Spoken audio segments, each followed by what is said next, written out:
Hi guys, West-Granahan here. Welcome to my YouTube channel. Okay, so today I want to talk about a very underutilized marketing strategy. Okay, it should be in your little portfolio of what you're doing for marketing, but it's very underutilized and there's definitely less competition. Okay, it's old school method of finding houses, but let's talk about driving for dollars. Okay, I know you've heard about this before. I know there are even apps now that once you see a property, you can take a picture of it or pop in the address and it will give you some statistics or some of the information on the property. But driving for dollars is still a very, very, very good way to find properties to wholesale. Okay, because number one, it's underutilized, like I said. Okay, so there's less competition. Okay, everybody with the direct mailing, unless you're doing a different strategy, but direct mailing, these sellers are getting flooded with letters because everybody's teaching the same thing. Okay, everyone's teaching, you know, absentees, vacants, whatever the heck. So they're getting a lot of letters. Okay, so at the end of the day, when you're doing the driving for dollars and you add that to your strategies of marketing, you are going to find the deals, okay? And sometimes the driving for dollars are harder to find the sellers, or it just takes a little bit longer, so some people give up on them, okay? So don't give up on them, okay? So when you get a driving for dollar, first of all, what is a driving for dollar lead for a wholesaler? Okay, a driving for dollar lead is a property that is overgrown. The mail is stacked up, or the newspapers, if people still get newspapers, it's stacked up. Okay, it's a vacant property. You want it to be vacant, ideally. If it has a letter on the door, or we call it in the industry papered up, that means it's bank owned. It's in the foreclosure. You don't want to deal with that because you want to deal with the private seller. Okay, the bank is not going to deal with you anyway because they technically list it with a realtor. Okay, so if you see it papered up or you see a realtor sign on that, not for you. Keep it moving. Okay, but if you don't see either of those, take the address down, go knock on the door next door, and talk to the neighbors. Okay, because I say this all the time, the neighbors don't want this vacant, ugly house next to them because they know it's driving the value of their property down. Okay, and neighbors usually could give you a lot of information that is free. Okay, the information's free because if you don't get the information from them, at the end of the day, you're going to have to Skiptrace it. Okay, or if you have a great tax assessor online site that's up to date, I know some states' sites are really good, you will find the owner of that property through that way of looking it up and not having to Skiptrace it. But a neighbor could definitely lead you that way. They could give you a phone number, they could give you an address. So don't underestimate the power of driving for dollars. Very underutilized lead, less competition. Don't give up on that lead.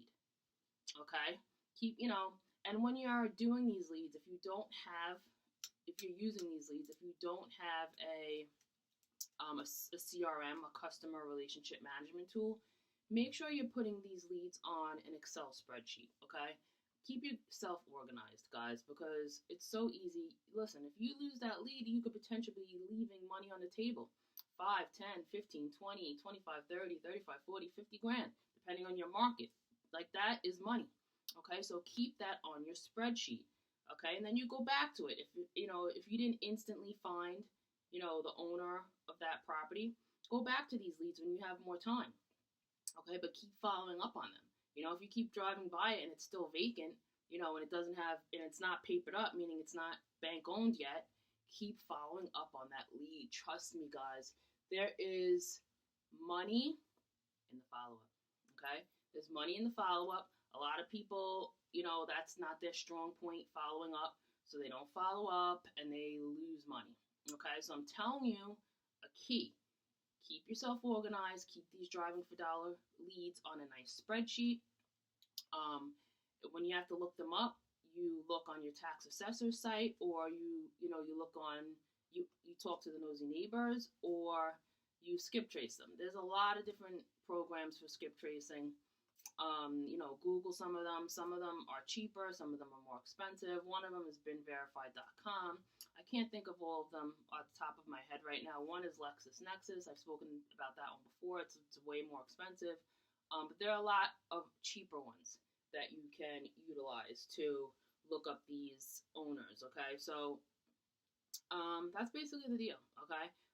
I just wanted to, I never did a video just on driving for dollars. So let's go over the criteria for driving for dollars. You're looking for houses that are ugly, need rehab, that are vacant, overgrown, not papered up, meaning not bank owned, okay? That's pretty much it, and then talk to the neighbors, look up that property, see if you can find the owner, send them a letter, okay? And then send them a letter every month, okay, if you find their address, That's really it, guys, but it's a great lead source. I don't want you to give up on the driving for dollar leads, okay? And remember, when you're doing your marketing, you have to use several different ways to market. Don't just rely on one type of lead source, okay? Driving for dollars is one lead source, okay? You have your direct mail, you have your for sale by owners, you have maybe expireds, you have bandit signs, okay? You need to use several different types of leads, and then that way you have different sources, not just one, okay? So keep it moving. I just wanted to make a quick short video. I know it wasn't very exciting, but listen, driving for dollars will bring you money, okay? Less competition. So that's the deal with that. Have an awesome, awesome day. Go drive for dollars today, man. Add them to your spreadsheet. It's, it's money in the bank, 10, 20, 30, 40, 50. So have a great day, guys. If you're interested in mentorship, I'll pop my email below. Send me an email. I'll send you more information. I'll actually send you a website too that has information on my programs as well. Subscribe to my channel. If you have any questions, pop a question down. I'll be more than happy to ask. I'm always happy to ask them. I love helping you guys. And make sure you're focusing on what you want, okay? Because remember, this is another video. I'll do another one. What you focus on grows. What you focus on grows. What we focus on grows, okay? Very powerful, guys. So visualize that first check. Visualize getting that house, locking up that deal. And good luck. Jennifer, West-Granahan. Have an awesome, awesome day. Bye.